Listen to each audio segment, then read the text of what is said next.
Hello everyone, welcome to KV teachers guild. So बच्चों, ये है second part 8th class civics के 4th chapter judiciary का।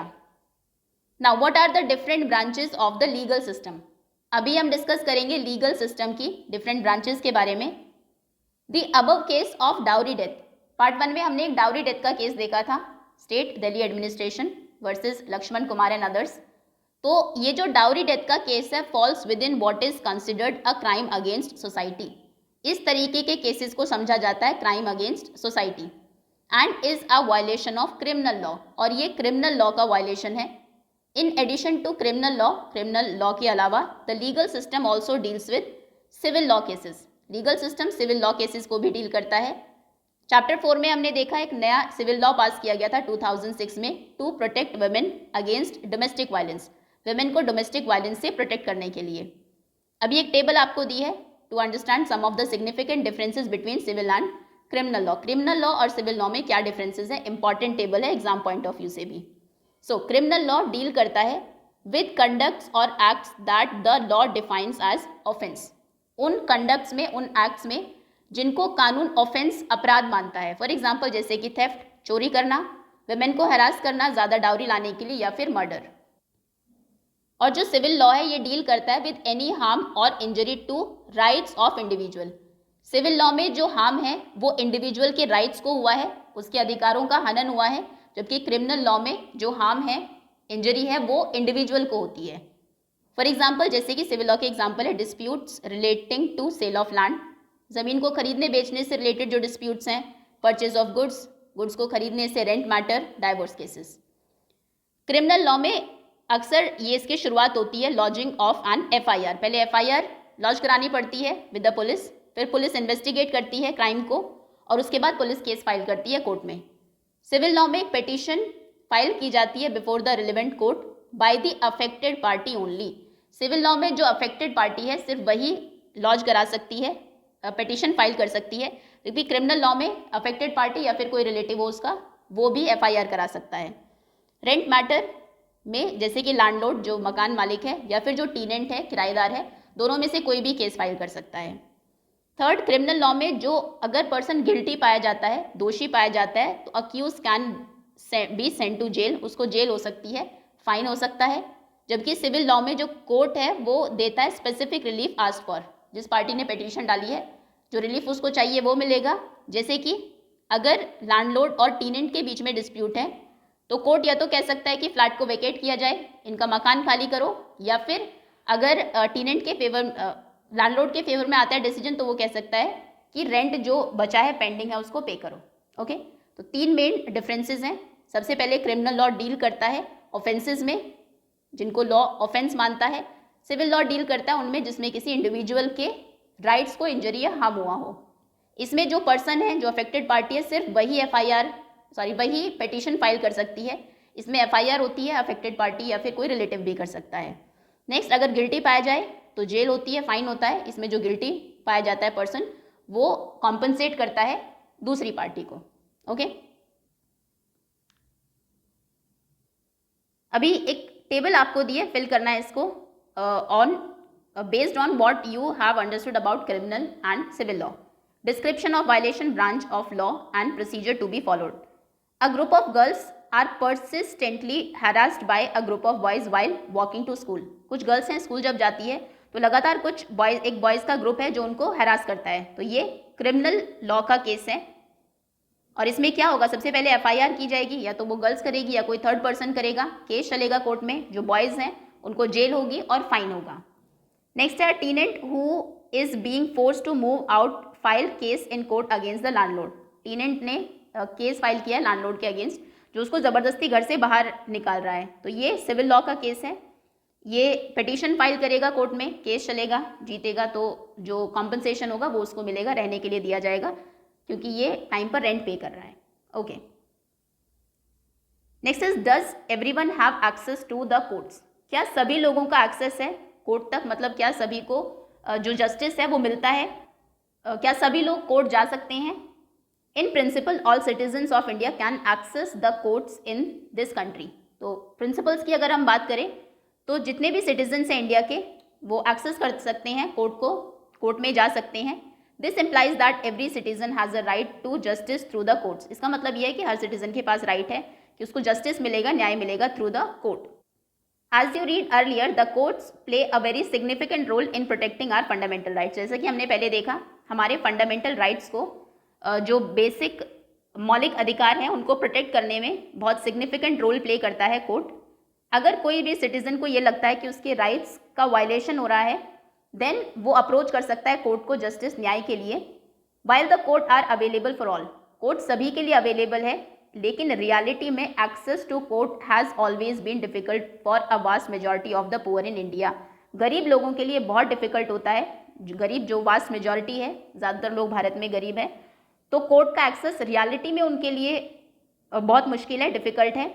Legal procedure involve में बहुत सारी मनी इन्वॉल्व होती है, पैसा लगता है, पेपर वर्क बहुत ज़्यादा होता है, बहुत टाइम भी लगता है। तो एक पुअर पर्सन जो पढ़ नहीं सकता, जिसकी फैमिली डेली वेजेस पर डिपेंडेंट है, and the idea of going to court to get justice often seem remote, तो उसके लिए कोर्ट जाना डेली, जहाँ पर डेली उसको वेजेस भी अर्न करनी है, पैसा भी वहाँ पर देगा, वैसे ही हैंड टू माउथ है, तो उसके लिए जस्टिस पाना बहुत रिमोट, बहुत मुश्किल दिखाई देता है। In response to this, the supreme court in the early 1980s devised a mechanism of public interest litigation और PIL to increase access to justice। अभी इसके रिस्पॉन्स में कि क्या किया जाए जिससे गरीब लोगों को भी न्याय मिले, सुप्रीम कोर्ट ने अर्ली 1980s में एक मैकेनिज्म डिवाइस किया जिसका नाम था पब्लिक इंटरेस्ट लिटिगेशन और PIL। ये उस टाइम के जो चीफ जस्टिस ऑफ इंडिया थे, जस्टिस PN भगवती, उन्होंने इंट्रोड्यूस किया था to increase access to justice. It allowed, अभी PIL में क्या था, ये अलाउ करता है किसी भी इंडिविजुअल या फिर ऑर्गेनाइजेशन को to file a PIL in the high court और the supreme court on behalf of those whose rights were being violated।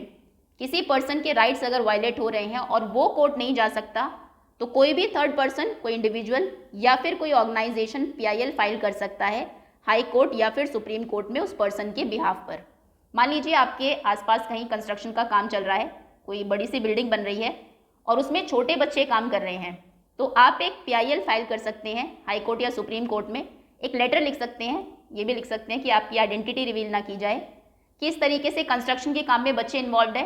एक तो स्कूल उनको जाना चाहिए, तो राइट टू एजुकेशन जो उनका अधिकार है उसका वायलेशन हो रहा है, दूसरा हैजार्डस वर्क है तो राइट टू लाइफ का भी वायलेशन है।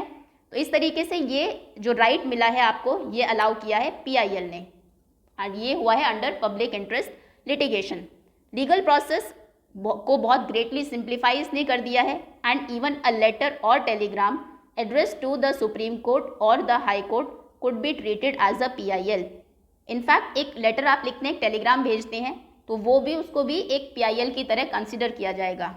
इन दी अर्ली ईयर्स, शुरुआत में PIL was use to secure justice on large number of issues. बहुत सारे इशूज़ में PIL को यूज़ करके लोगों को जस्टिस दिलाया गया है, जैसे कि रेस्क्यूइंग बॉन्डेड लेबरर्स, जो बॉन्डेड लेबरर्स थे, मजदूर थे, उनको रेस्क्यू कराया गया इन ह्यूमन वर्किंग कंडीशन से। सिक्योरिंग द रिलीज, जो प्रिजनर्स थे, कैदी थे, उनको रिलीज़ कराया गया बिहार में, जिनका जेल का टर्म पूरा हो गया था, पनिशमेंट का टर्म, लेकिन अभी भी वो जेल में ही थे।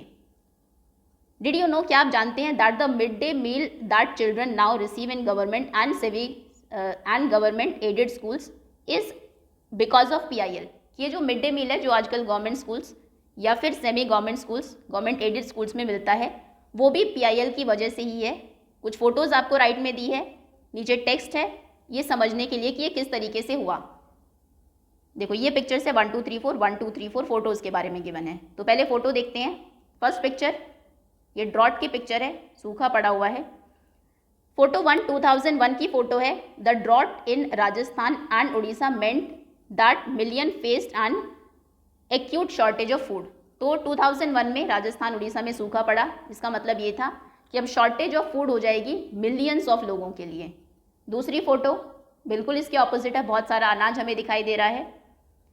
सेकेंड फोटो में मीनवाइल, इसी बीच में, the government godowns were full of grains. सरकार के जो गोदाम थे वो अनाज से भरे हुए थे। Often this was being eaten by rats, लेकिन लोगों तक पहुंच नहीं रहे थे, उनको चूहे खा रहे थे। तीसरी पिक्चर, कोई मोमेंट टाइप चल रहा है इसमें।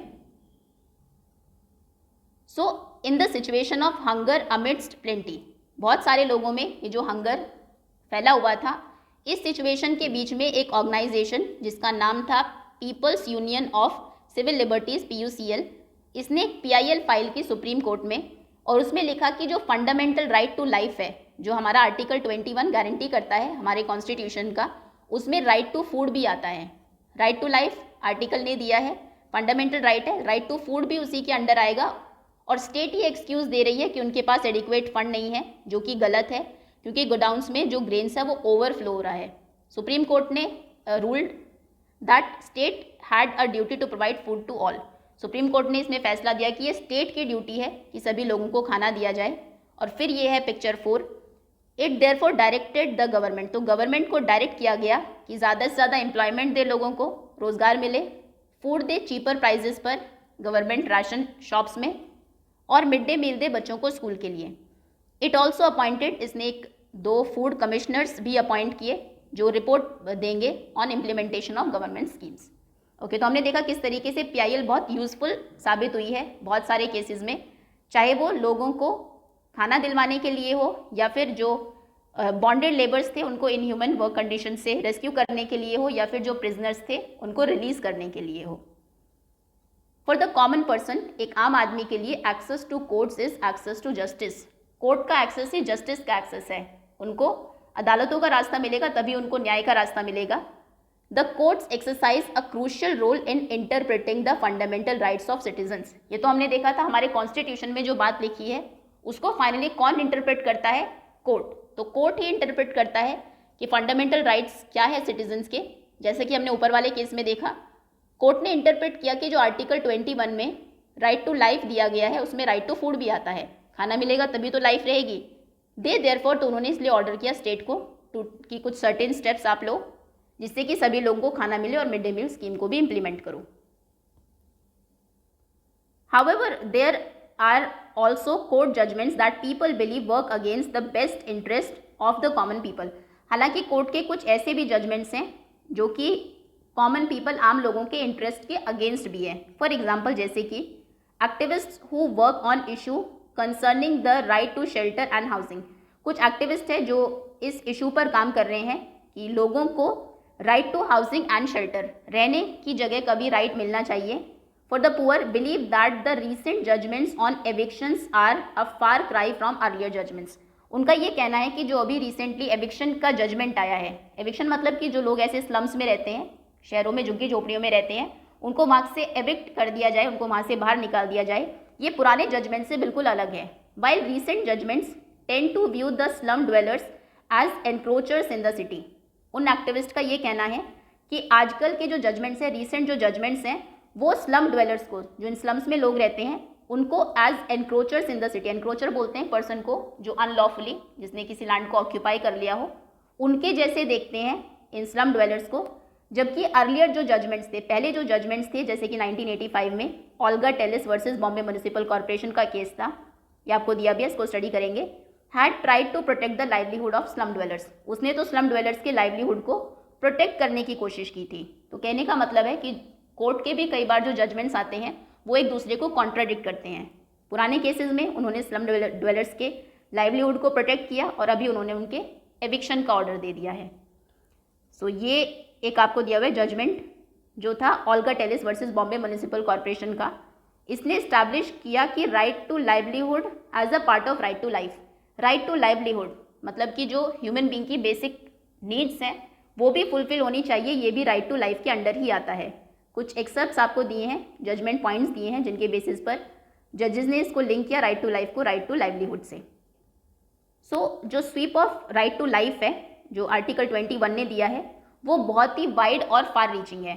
लाइफ का मतलब समथिंग, लाइफ का मतलब सिर्फ एग्जिस्टेंस नहीं है कि आप जिंदा है तो वो लाइफ है आपकी। It does not merely that life cannot be extinguished or taken away as for example by the imposition and execution of death sentence except according to procedure established by law। अभी right to life का ये भी मतलब नहीं है कि भाई आपकी जान नहीं ली जाएगी सिर्फ उस केस के अलावा जबकि कोर्ट ने ही आपको मतलब एक तरीके से लाइफ इम्प्रिजनमेंट या फिर कैपिटल पनिशमेंट मिली हो, उसके अलावा आपकी लाइफ कोई नहीं लेगा, यही बस राइट टू लाइफ के अंडर आता है। तो ऐसा नहीं है that is but one aspect of right to life. ये राइट टू लाइफ का एक ही एस्पेक्ट है। एक्चुअली में इसके और भी बहुत इंपॉर्टेंट फैसेट्स हैं। राइट टू लाइवलीहुड भी इसी के अंडर आता है, क्योंकि कोई भी पर्सन जिंदा नहीं रह सकता जबकि उसकी मीन्स ऑफ लिविंग उसके पास नहीं होगा, मीन्स ऑफ लाइवलीहुड उसके पास नहीं होगा। ओके, तो राइट टू लाइफ मतलब नहीं कि आप जिंदा है, राइट टू लाइवलीहुड भी इसी के अंडर आएगा। सो जो eviction of a person from a payment, आपने एविक्ट अगर आप कर देंगे उन स्लम से, उन पेमेंट से उन लोगों को बाहर निकाल देंगे, तो क्या होगा, राइट टू लाइवलीहुड उनका छिन जाएगा। अभी इसको हर एक इंडिविजुअल केस में बताने की ज़रूरत तो है नहीं, क्योंकि रिसेंट केस में जो फैक्ट है, constituting empirical evidence justifying the conclusion that petitioners live in slum and on payment because they have small jobs। Obviously वो बेचारे वहाँ पर उन स्लम्स में पेमेंट में इसीलिए रह रहे हैं क्योंकि उनके पास छोटी छोटी जॉब्स हैं और वो सिटी को नर्स कर रहे हैं एक तरीके से, जो इम्पॉर्टेंट काम है शहर में वो कर रहे हैं और उनके पास कोई जगह नहीं है रहने के लिए, तो इसलिए उन्होंने पेमेंट और स्लम्स को चुना in the vicinity of the places of their work. जहाँ पर वो काम करते हैं उसके आसपास ही रहने के लिए, मकान तो नहीं खरीद सकते तो वो वहाँ पर स्लम में रहने लगे। अगर उनका वो पेमेंट वो स्लम चला जाता है तो उनकी जॉब भी चली जाएगी, रहेंगे कहाँ, नौकरी करके आने के बाद। तो कंक्लूजन ये है कि जो एविक्शन है ऑफ द पेटिशन जिन्होंने डाली है उन स्लम ड्वेलर्स ने, will lead to deprivation of their livelihood and consequently to deprivation of life. उससे उनका जो लाइवलीहुड है उससे वो डिप्राइव हो जाएंगे, वो उनका काम चला जाएगा और फाइनली डेप्रीवेशन ऑफ लाइफ, काम नहीं होगा, खाना नहीं होगा तो लाइफ चली जाएगी। तो ये था Olga Tellis versus Bombay municipal corporation का केस, जिसमें जजमेंट आया था जो स्लम ड्वेलर्स हैं उनके फेवर में। Another issue that affects the common person's access to justice, एक और इशू जो अफेक्ट करता है आम आदमी के एक्सेस टू जस्टिस को, is the inordinately long number of years that courts take to hear a case. वो है कि कई सालों तक जो कोर्ट में केसेस चलते रहते हैं, वो भी एक तरीके से एक्सेस टू जस्टिस को अफेक्ट करता है। द फ्रेज, एक फ्रेज है, justice delayed is justice denied. जो जस्टिस डिले हो गया, बहुत टाइम के बाद मिला है जो न्याय, वो एक तरीके से न्याय ना मिलने के ही बराबर है, जस्टिस डिनाइड है। Is often use to characterize the extended time period that courts take. वो जनरली इसलिए कहा गया है क्योंकि कोर्ट्स बहुत लंबा टाइम पीरियड लेते हैं जस्टिस को देने में।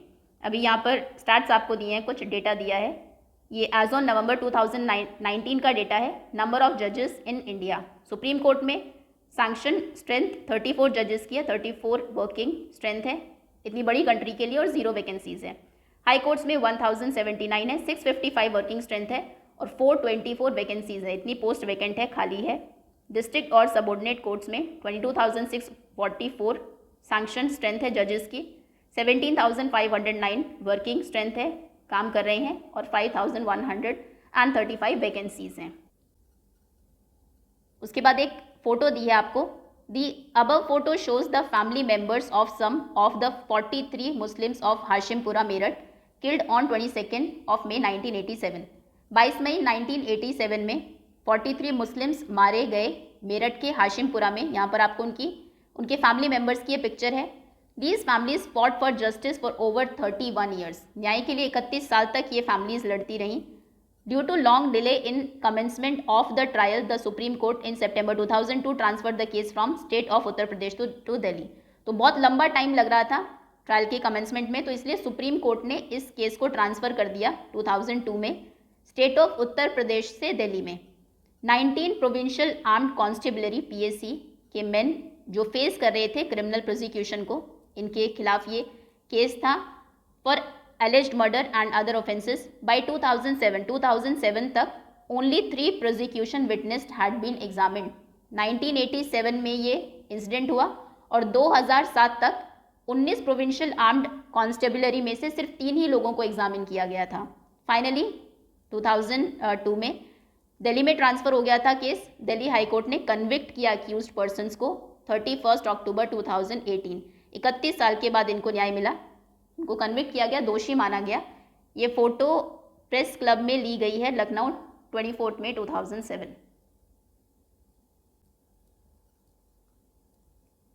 However in spite of this, इन सब के बावजूद भी देयर इज़ नो डिनाइंग, इस बात को डिनाई नहीं किया जा सकता कि जो जुडिशरी है उसने बहुत ही इंपॉर्टेंट क्रूशियल रोल प्ले किया है डेमोक्रेटिक इंडिया में। उसने एक सबसे पहले तो जो पावर है एग्जीक्यूटिव और लेजिस्लेचर की, उसको वो चेक करती है कि कहीं वो अपनी पावर को मिसयूज़ ना करे, और फंडामेंटल राइट्स को सिटीजन्स के उनको भी प्रोटेक्ट करती है। The members of constituent assembly had quite correctly envision a system of court with an independent judiciary as a key feature of are democracy. तो हमारी जो कॉन्स्टिट्यूएंट असेंबली के मेंबर थे उन्होंने बिल्कुल सही ये सपना देखा था कि इंडिपेंडेंट जुडिशरी एक इंपॉर्टेंट रोल प्ले करेगी हमारी डेमोक्रेसी में। ओके, दैट्स ऑल स्टूडेंट्स, इसी के साथ चैप्टर ओवर होता है। होपफुली सभी कॉन्सेप्ट्स आपको अच्छे से समझ में आ गए होंगे। Thank you so much for watching.